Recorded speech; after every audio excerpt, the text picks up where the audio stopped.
العربية نيوز، عنوان الحقيقة. يعني انا مش عايز اقول افضل نادي في العالم انشائيا دلوقتي، ايوه اثبتنا. ما دام انت بتتعبك، ايوه. مرتضى بيعمل التشكيل والتغيير الخطه، ايوه. ما دام ده بيتعبك وبيخليك انت امك تتجنن، ايوه. احنا بنتعامل مع ناس محترمه، جايزه محترمه. وانت سالت محمد حلمي قبل كده، قال لك عمر الكلام ده ما حصل. وسالته حازم امام، عمره ما حصل. وادي مؤمن نفس الكلام. فعايز اقول للعيال اللي قاعد بتتفه على النت بكالوريوس اللي ضارب ده، اتقوا ربنا.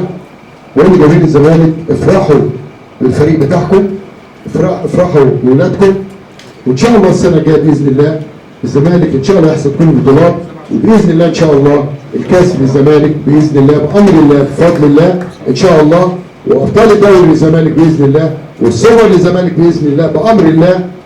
وهنلعب في كاس العالم للانديه. نادي الزمالك بظلم 2002 اول نادي وصل كاس العالم للانديه في اسبانيا كان نادي الزمالك، ولولا حصل ظروف ماليه في الشركه الراعيه كان الزمالك واول نادي خد ابطال افريقيا 5 مرات كان نادي الزمالك.